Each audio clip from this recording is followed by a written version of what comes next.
All right, if you got a Bible, turn to Exodus 33. Exodus chapter 33.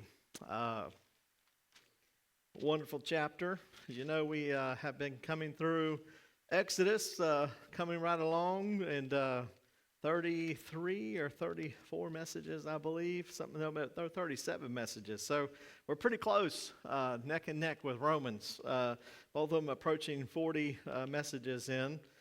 And Exodus has taken us quite the journey from Moses being called all the way through bringing him out of the Egypt and on into the wilderness and on the way to the promised land. But in between the Red Sea and the promised land is the wandering in the wilderness, right? And sometimes that's the way I think I feel in life, wandering through the wilderness, right? And so what happens in that time is God wants the people to get to know God, and God wants to be their God, and the people respond to God and who He is. And so He begins to provide for them. He begins to reveal Himself to them. And, of course, one of the major revelations was the law, the 10 Commandments that God had given at that time, and to reveal Himself to them through a vision, through a meeting with Moses, their leader, and then now through the tabernacle. We spent several weeks talking about the tabernacle, talking about how it's a visual, physical representation of what Moses saw in heaven, and they wanted to construct this tabernacle, the tent of meeting, which would eventually turn into the temple, which was the permanent dwelling place of God's presence and glory amongst His, or was supposed to be amongst His people. But this was temporary. They would put it up, they would take it down, they would put it up, they would take it down. And so Moses goes back up on the mountain, and Moses is going back up to meet with God, and the earth was quaking, and the earth was shaking, and so Moses begins to come down, and as he was meeting with God, he tells him to get off the mountain, go to the people. And what we learn is the people were disobeying God. Moses had been there close to 40 days, and they had turned to Aaron, which is one of the leaders as well, and they said, "Hey, Moses is gone. We don't know how long he's going to be gone. Can you make us some gods?" And so they all gathered around at the opening of the Bass Pro Shops, and no, I'm just teasing. So God came down and said, "You should be in church." No, I'm just teasing. Just drove through it. All right.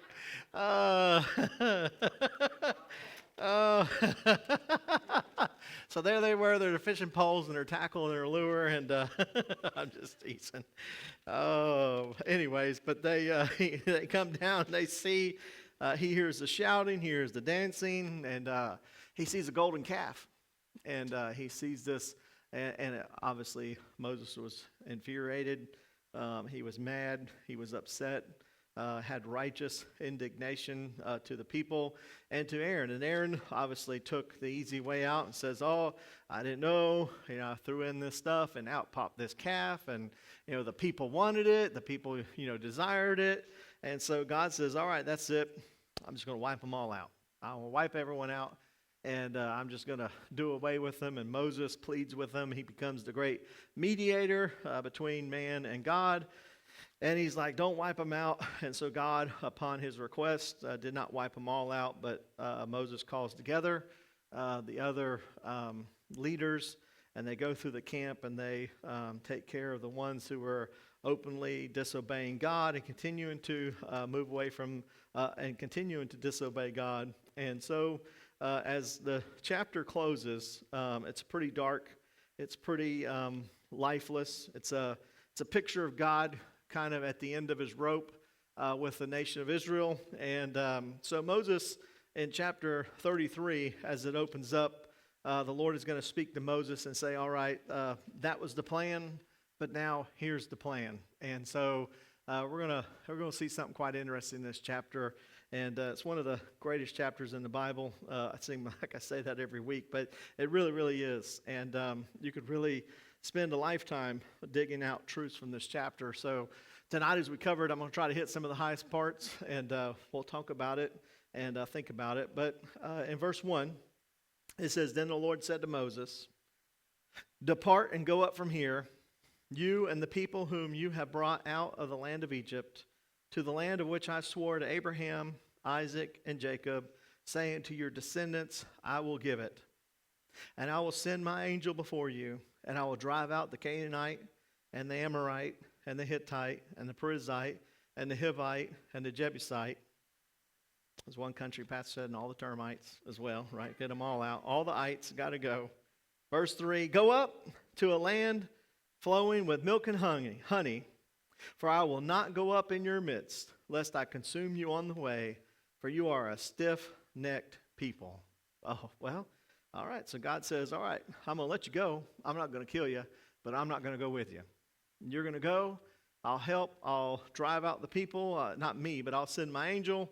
They'll drive out all your enemies. They'll they'll clear the way. And you're going to be able to go to that promised land, but I will not go with you unless I consume you on the way. Unless I consume you on the way, for you are a stiff-necked people. Now, this is a phrase we've heard over and over and over again, right? A stiff-necked people. And what it really signifies is someone who is in a situation where they just kind of bull their neck back and really are unwilling to be moved or to change, really. And they wanted to, God wanted them to be his people. But he says, you know what? You're too far gone. You are a stiff-necked people, and I won't go because I'll end up consuming all of you. And so that's where God told Moses. And look at verse 4. And when the people heard this bad news, they mourned, and no one put on his ornaments. So in other words, they were in mourning. They were sad. They wanted God to go with them. They wanted God to be with them. They wanted to be God's people. And God told them he wasn't going to do it. Verse 5, For the Lord had said to Moses, Say to the children of Israel, You are a stiff-necked people. I could come up into your midst in one moment and consume you. Now therefore take off your ornaments, that I may know what to do to you. Verse 6, So the children of Israel stripped themselves of the ornaments by Mount Horeb. Verse 7, Moses took his tent and pitched it outside the camp, far from the camp, and called it the tabernacle of meeting. And it came to pass that everyone who sought the Lord went out to the tabernacle of meeting, which was outside of the camp. Verse 8, So it was, whenever Moses went out to the tabernacle, that all the people rose, and each man stood at his tent door and watched Moses until he had gone into the tabernacle. And it came to pass when Moses entered the tabernacle that the pillar of cloud descended and stood at the door of the tabernacle, and the Lord talked with Moses. All the people saw the pillar of cloud standing at the tabernacle door, and all the people rose and worshiped, each man in his tent door. Imagine this picture, right? So here they were. I love how it says they went out far from the people. He set up this camp out there. He went out, pitched his tent way out there, outside of the camp. And sometimes that's what it takes to get in touch with the Lord, right? Sometimes you got to get away. Sometimes you got to have times of solitude. Sometimes you got to have a purposeful solitude in seeking the Lord.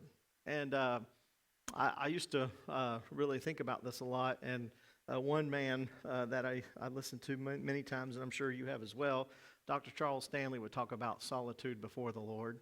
And he would have periodic times where he would have somewhere in his office or in his home where he would just go in there and lay just face down, completely dark, no light, no nothing, and just lay before the Lord and just get alone with God and just kind of push all the noise out to the side and really meet with the Lord.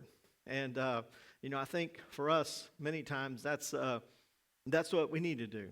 We need to disconnect from our life sometimes. We need to disconnect from our phones. We need to disconnect from our entertainment. We need to disconnect from those things and go get alone with God. If you want to hear from God, many times you got to, push away all the noise and push away all the sin. And I love this because he says he gets outside the camp, and he called it the tabernacle meeting. And it came to pass that anyone else who wanted to sought the Lord went out to that tabernacle meeting, which was outside of the camp. And so as Moses was there meeting, people would come out, they would meet with God and meet with Moses, and each man would stand there and listen to Moses and listen to what the Lord had to say. And you just imagine this picture of the cloud descending, right? And as Moses was talking to God, like it says, he was talking to the Lord as it was, but face to face. And so the Lord, in verse 11, the Lord spoke to Moses face to face, as a man speaks to his friend. And he would return to the camp, but his servant Joshua, the son of Nun, a young man, did not depart from the tabernacle. So I love this picture because not only you see Moses, but you see Joshua, right? Joshua was the one that was going to take over for Moses when he died. And when Moses died, if you remember, Joshua stepped up to the plate, and Joshua was the one to take him to the promised land. So you have Moses and you have Joshua. It always reminds us, whoever we are, if we're a Christian, we should be investing in someone younger than us, right? That we should be investing in them, sharing God's wisdom with them, pouring our life into them. And Joshua was a servant. He was learning from Moses. Moses was speaking to the Lord, as it says, face to face. Other places in the Bible, we know that it says that you cannot speak to God face to face, right? For no one shall see God. As a matter of fact, we're going to see that a little bit later on and survive. And so really this is a Hebrew idiom just to a phrase or an expression as a person would talk to a friend, basically in conversational understanding and a relational way of talking to one another. And when you hear how God and Moses spoke as well, you realize that this wasn't just a distant relationship. This wasn't just something that was fly by the night, or maybe they spoke every once in a while. When you hear these kind of things in these descriptions, you realize that Moses had a real, fellowship and communication with the Lord, just as he would with someone that was his friend, or someone that was close to him, or someone like family to him. And, for us, it's always important to remember that. I think so many times we take the presence of the Lord for granted. We take being able to talk to the Lord for granted. We take prayer for granted. We take worship of the Lord for granted, right? We don't really cherish it and value it. But if you think about it, we have the opportunity to be able to get to know God, to speak to him just as Moses spoke to him. We can speak to him as a friend. We can speak to him as someone who is part of our everyday life, not someone who's distant and far off that doesn't want anything to do with our lives or have anything to do with us, but someone who does love us, someone who does care for us, someone who does want to hear about our ways. And, for me, as a father, I'm learning this as I'm growing in my understanding of listening and responding to conversation, mostly because I have a 15-year-old daughter now, right? And so the boys, a few grunts and a bye is about all that I got out of them, when to take them to school or when they get done with football practice, but not with Courtney. Courtney is a chatterbox. She likes to talk. She likes to share. Sometimes she'll look over me and say, "You're not even listening to me, are you?" I'm like, "Oh, sure I am, of course." And hoping she don't ask me what she was talking about. But anyways, but the point being is, to have that relationship, to be able to speak to someone like they're on your side, or speak to someone as you know them as a friend, or speak to someone that's personal. And I think of all the things we're going to read about God in the Bible, we see his great power. We see his great power when he does the great miracles, and we see his great glory, and we see his great, place that he dwells. But also, we see the intimate times. We see the closeness we can have with God. We see the friendship. We see the fellowship we could have as someone who really someone who sticks closer than a brother.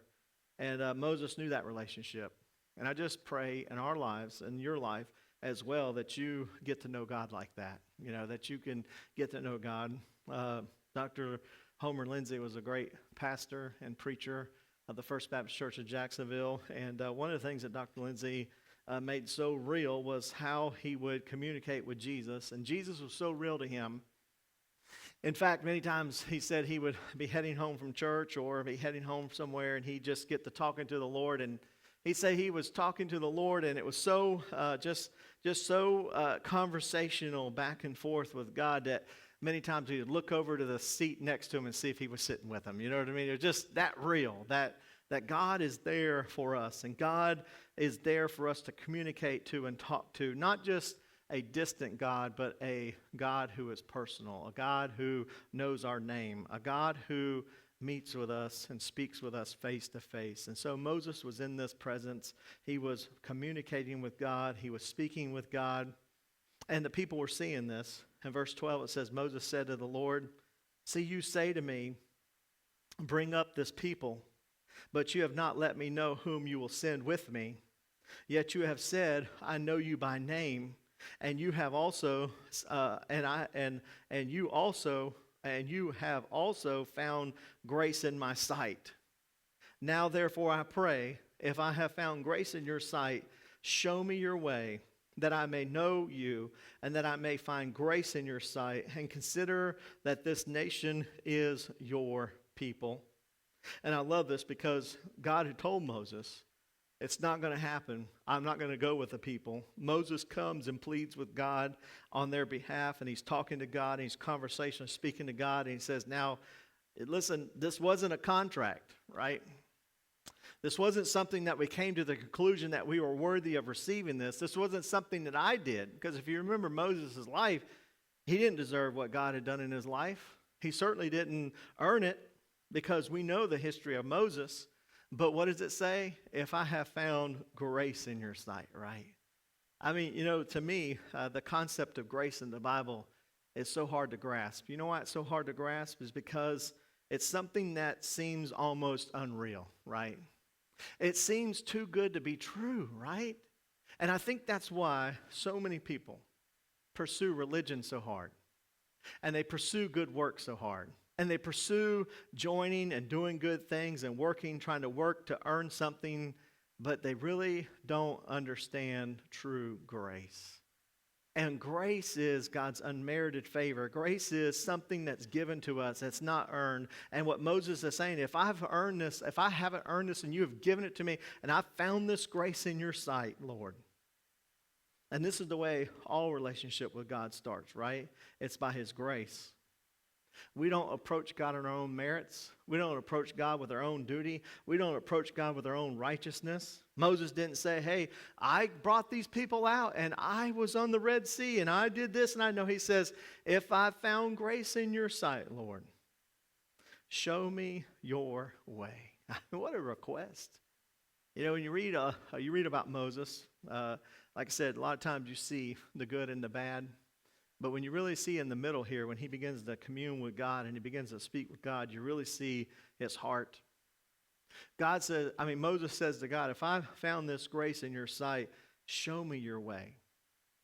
He's asking God to light his path. He's asking God to show him how he is to proceed, to show him how he's to go forward.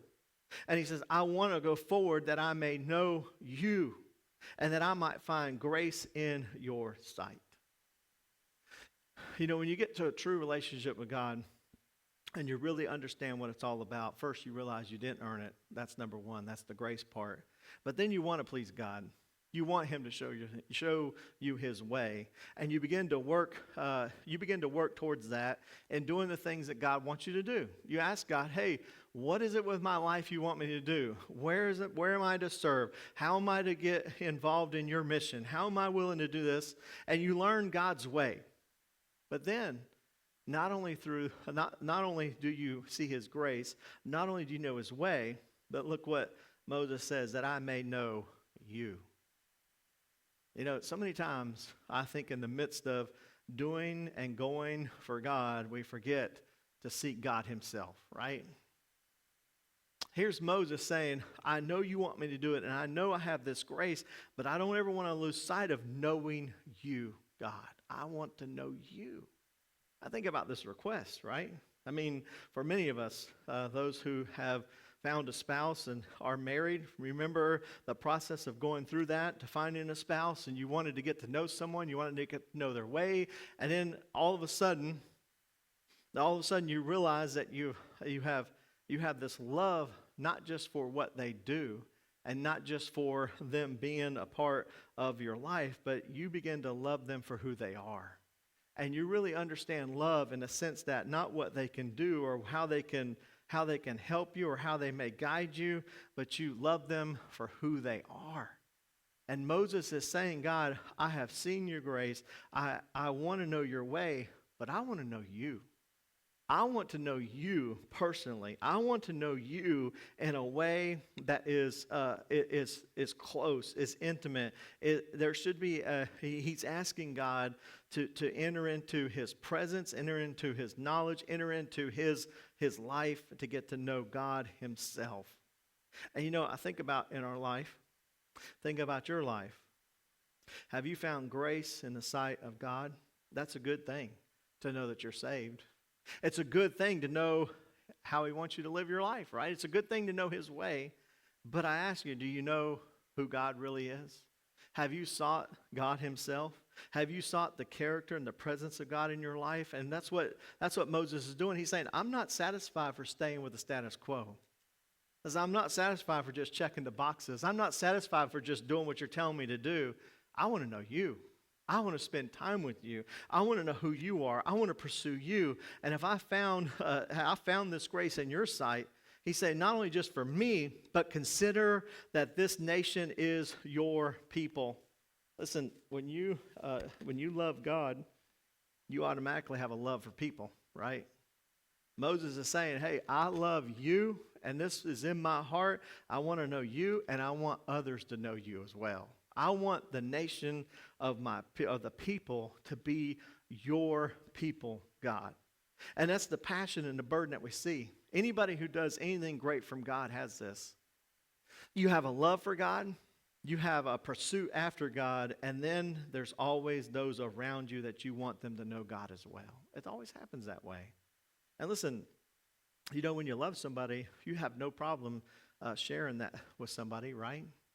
When you want to know someone or you love someone and they've done you so well, you don't have any issue telling people about them or wanting them to meet that person or wanting them to be introduced to that person. And so Moses is saying, God, I know you. I know your grace. I want to know you, but also want these people to know you. It's a burden. And anything done great for God always comes with a burden. And that's why in your life, in my life, blessed are those who find their burden in life, right? Listen, many times that burden comes many different ways, but we all should have that burden. Sometimes it's not a nation, as Moses is, maybe your family. Maybe it's somebody in your family that God has put on your heart and you have a burden for them and you know God, but you want them to know God as well, right? You want to bring them along. Maybe it's in the church. Maybe it's in your neighborhood. Maybe it's a friend, but you always love God and you're always going to love people. If you love God, you're going to want people to know God. And Moses is saying, hey, I have this grace. I want to know you, and I want you to consider this nation as your people. In other words, Moses is back mediating between God and man. Look at verse 14. And he said, talking about God, my presence will go with you, and I will give you rest.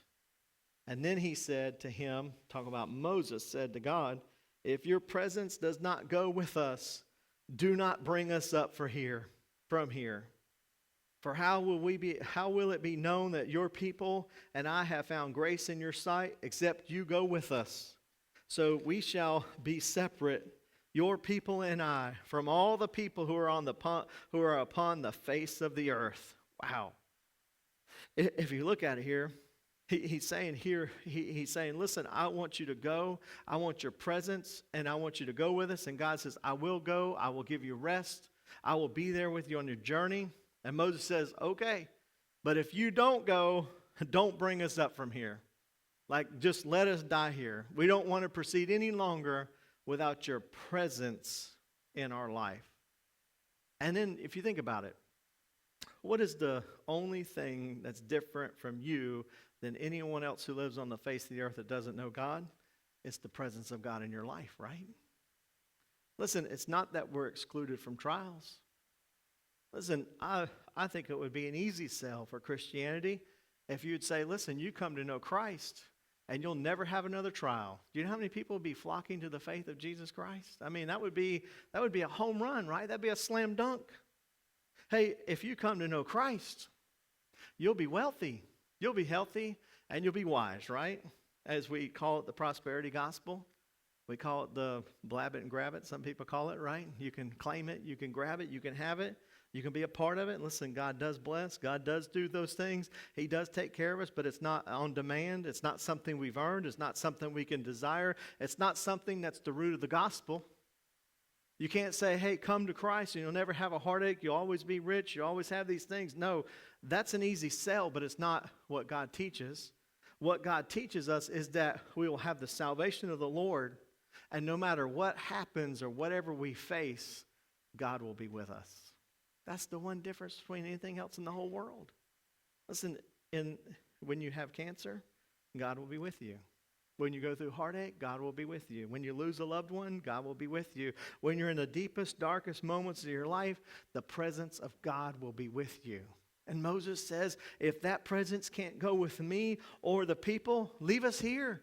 We don't want to go. That's what makes us separated or different from the whole face of the earth, is that you are with us. Your presence is with us. And if God is with us and God is in our presence, then we can endure anything. We can go through anything, and we can have anything and everything that this world has to offer. But if we don't have the presence of God, we don't have anything at all. That's what we desire most. That's what Moses says. I want that more than anything. And you know what? When you have the presence of God in your life, there's nothing else in this world you're going to want. You know what? People see that. I've said this. I've told this story before, but it's really a good story because Dr. Mac Brunson, he's a great pastor and a great preacher, and he was preaching about his family, and he was talking about hard times, and he was talking about difficult times, and he was talking about times in his life where he was really struggling. One time, his son was younger, and he had some sort of condition to where he wasn't growing, and he was falling behind on all of his medical charts, and they had real concern about him surviving beyond his teen years. And in the midst of that, his wife got cancer, and she had cancer, and she was going through the process, and so she had done some chemo, and she'd done some radiation, but they also wanted to do surgery on her. And so he said that he was pastoring a church at the time of 4,000 or 5,000 members.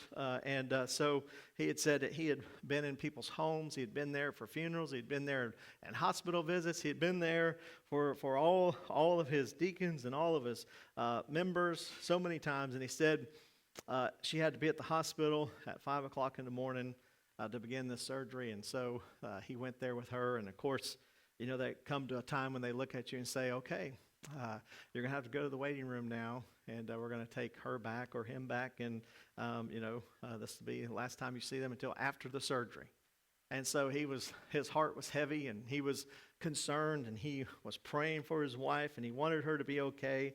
And he said he was down. He was almost despondent. He wasn't feeling well, so he walked out into the waiting room, and he thought, somebody's going to be there to pray with me. Somebody's going to be there to talk to me. Somebody's going to be there to share some scripture with me. And he said he got into the waiting room and there was nobody. He said there wasn't a single person there. And he said he looked around and he thought, this is kind of different. He says, you know, in his mind he was thinking of all the times, and now at my lowest time and my weakest time, there's nobody here for me. And he just said he began to cry out to God, you know, where are they? Nobody's here for me. Nobody's here to pray for me. Nobody's here to walk me through this.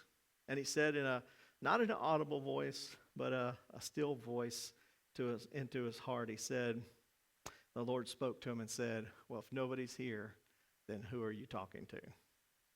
And he said, that moment, he fell to his knees and said, Lord, your presence is with me. And if you are with me, I can walk through the valley of the shadow of death and fear no evil. And that's the difference. And you know what?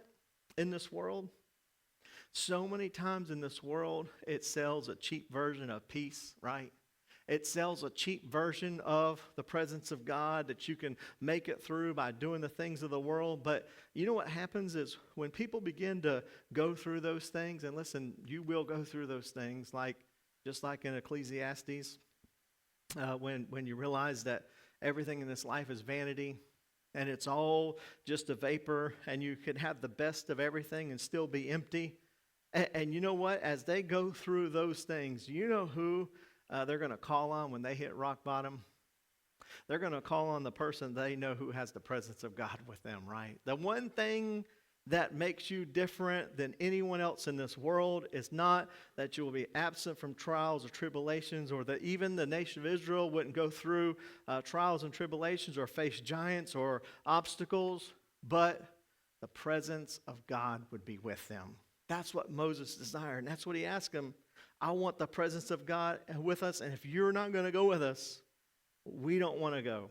And if you go with us, we're going to be different and separate than anyone else who are upon the face of this earth. And it's so true. And then verse 17. So the Lord said to Moses, I will also do this thing that you have spoken, for you have found grace in my sight, and I know you by name. And he said, please show me your glory. And Moses just couldn't get enough, right? I mean, think about it.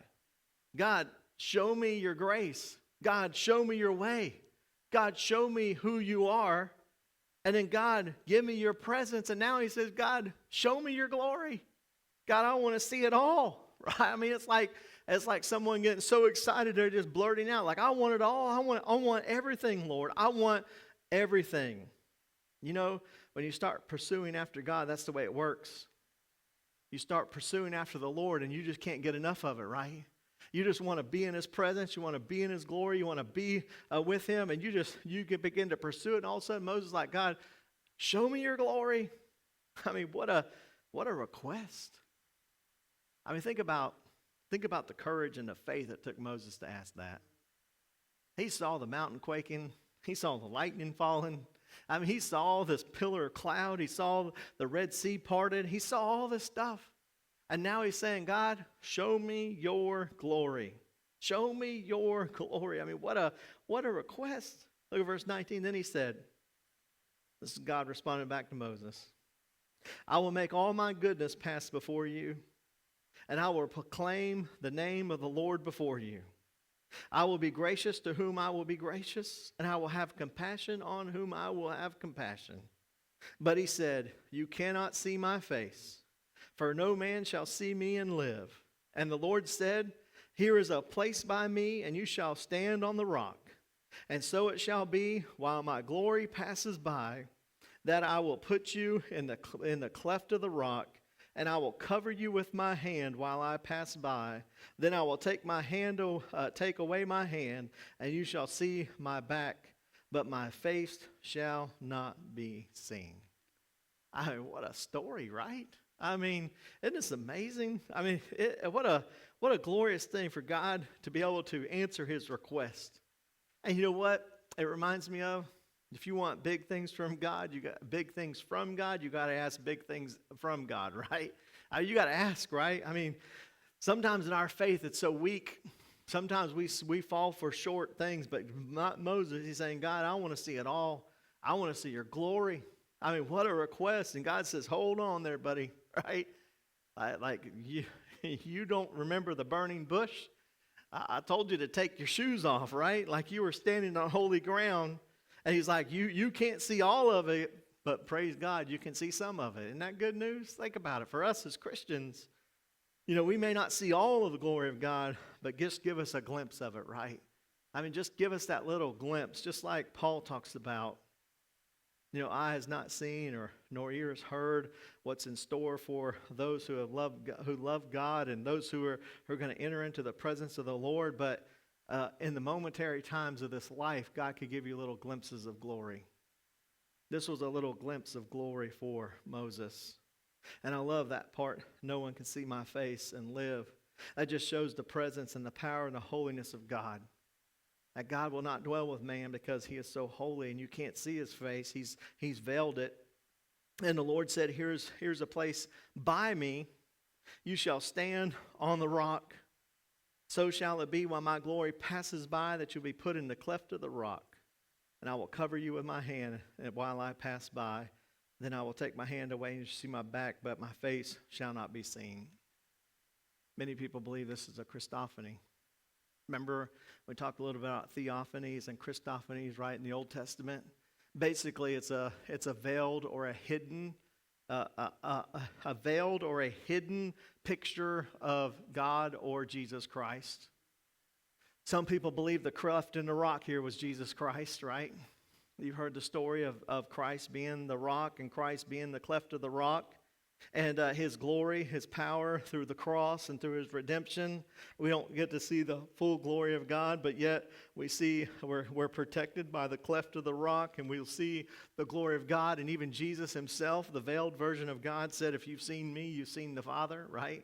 And yet, as the disciples who wanted to see God went up to the Mount of Transfiguration, and they came down glowing, right? I mean, think about that.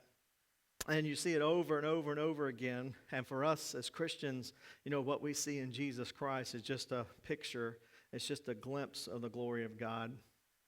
And God granted his request. And God says, you'll stay and you will not see my face, but you will see a veiled version of who I am. And that should just encourage us. And that should light the fire in us to know that we want to see God. We desire to see God. And we should always pursue his presence in our life and the glory of God for our life. And so in our lives, are we pursuing God that way? I think more than anything, Moses' passion, his way that he pursued God, the way that he wanted more of God. I think for us, so many times we settle for so much less than what God wants us to have and what God wants us to know. So many times in our life, we get to a point where we get comfortable. And we put on the brakes and we just kind of coast a little bit. Man, think about Moses at this time. He was well into his, well over his I know he was well over 80 years old. And he was still passionately seeking to please God and passionately seeking the glory of God for his life. And he wanted to keep seeing God and wanted to see his glory, wanted to see his presence, wanted to be used by God. Think about that passion. Think about our lives and do we seek God for that in our lives? Do we seek God's glory for our families? Do we seek God's glory for our country? Do we seek God's glory for our church? Do we seek God's glory like that in our own personal lives? When was the last time you asked God to see his glory? Think about that. I mean, what a passionate desire and plea from Moses. And man, and when we see this in Moses' life, it should encourage us to want to be like that. And as Moses said, if he did it for him, he'll do it for you, right? And for us, we got to be bold like that. We got to walk out our faith, and we got to passionately call on the name of the Lord. So let's pray this afternoon. We'll talk about it a little bit, and then we'll get back to our prayer time. Let's pray. Dear Heavenly Father, we thank you for your word. God, we do thank you for your promise of your presence, Lord. And God, I do pray, maybe even someone tonight, Lord, even has that question, and where are you, Lord? Or where is someone who can help me? But Lord, we know your presence is always with us. You say that you will never leave us nor forsake us, Lord. And just like Moses here sought the presence of the Lord, may we seek your presence as well, Lord. Not that everything will be easy and not that everything will go our way, but we know that you will be with us no matter what we face or what happens to us in our life. Lord, your presence will be with us. And God, we also do seek your grace and your mercy in our life. And Lord, we do seek your glory. Lord, I pray as tonight, as we come to think about our lives, what have we settled for? What have we settled for in our marriages? What have we settled for in our families? What have we settled for in our children? What have we settled for in our church? Lord, light our fire to be like Moses. God, to passionately pursue you, to want more of you, to want even to see your glory, God. Your glory in our families, your glory in our church, your glory in our kids, Lord. Man, may we passionately pursue that as Moses has pursued that, Lord. May we be a mediator on people's behalf, Lord. Not only right with God, but wanting others to be right with God. Just as Moses said, Lord, I don't want to go without them. Lord, I want you to be their God. I want them to be your people. I mean, what a heart, what a mediator. And I pray that our hearts will be like that as well. And Lord, I just pray tonight as we come and as we leave this place even, Lord, that this week we'll find some solitude. We'll find some time alone to get away, to be able to seek your face, to seek your presence, and Lord, for you to show us your glory in our lives. Lord, I pray, Lord, that we'll be able to do that and that we'll passionately pursue that in our lives. Lord, we thank you. We love you. In Jesus' name we pray. Amen. All right. Any comments or questions about that? I mean, what a chapter, right? And